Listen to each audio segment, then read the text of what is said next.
নমস্কাৰ আজি আলোচনা কৰিম ফাউল পক্স ভেকচিনৰ বিষয়ে। ফাউল পক্স ভেকচিন কেতিয়া দিব লাগে বা কেনেধৰণে এই ভেকচিনটো দিয়া হয়। যিহেতু কিছুমান অঞ্চলত ফাউল পক্সৰ প্ৰাদুৰ্ভাৱ দেখা গৈছে, গতিকে আজি এই ভিডিঅ'টোৰ জৰিয়তে ফাউল পক্স ভেকচিনটো কেনেধৰণে দিয়া হয় সেই বিষয়ে আলোচনা কৰিম। ফাউল পক্স হৈছে এবিধ ভাইৰাছজনিত বেমাৰ। ফাউল পক্স ভাইৰাছে এই বেমাৰটো কৰে। এইটো হৈছে এটা DNA ভাইৰাছ আৰু ইয়াৰ জেনাছটো হৈছে এভি পক্স ভাইৰাছ।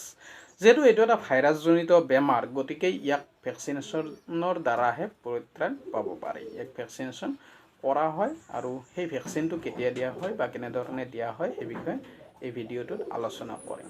ফাউল পক্স ভেকচিনটো 42 ডেজত দিয়া হয়, অৰ্থাৎ 42 দিন বয়সত এই ভেকচিনটো দিয়া হয়। এতিয়া চাওক, যিখিনি মাংসৰ কাৰণে পোহা হয়, অৰ্থাৎ ব্ৰইলাৰ মুৰ্গীখিনি 40 দিন বা 45 দিনতে বিক্ৰী কৰি দিয়া হয়। গতিকে ব্ৰইলাৰ মুৰ্গীখিনিত এই ভেকচিনেশ্যনটো কৰা নহয়। কিন্তু যিখিনি মুৰ্গী কণীৰ বাবে পোহা হয়, অৰ্থাৎ লেয়াৰ বাৰ্ড যিখিনি থাকে, সেইখিনি বাৰ্ডক 42 ডেজত অৰ্থাৎ 42 দিনত এই ভেকচিনটো কৰা হয়।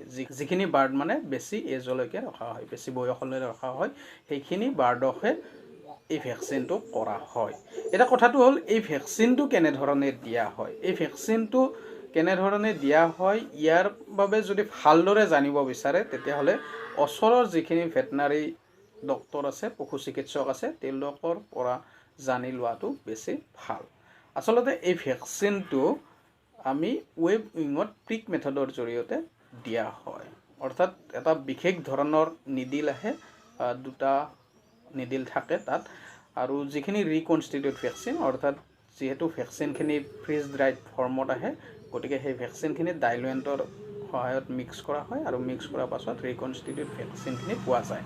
আৰু সেই ৰিকনষ্টিটিউট ভেকচিনত নিডিলটো ডুবাই দিয়া হয় আৰু ডুবাই দিয়াৰ পাছত উইং ৱেবত গৈ প্ৰিক কৰি দিয়া হয়, অৰ্থাৎ নিডিল দুটা উইং ৱেবত ফুটাই দিয়া হয়। আৰু এনেধৰণে আমি ফাউল পক্সৰ ভেকচিন কৰা হয়। গতিকে এইখিনিয়ে। ইয়াৰ বিষয়ে যদি ভালদৰে জানিব বিচাৰে, তেনেহ'লে ওচৰৰে ভেটেনাৰী ডক্তৰ বা পশু চিকিৎসকৰ পৰা পৰামৰ্শ লৈ ল'ব বা কেনেধৰণে এই ফাউল পক্স ভেকচিনটো দিয়া হয় সেই বিষয়ে জানি ল'ব পাৰিব।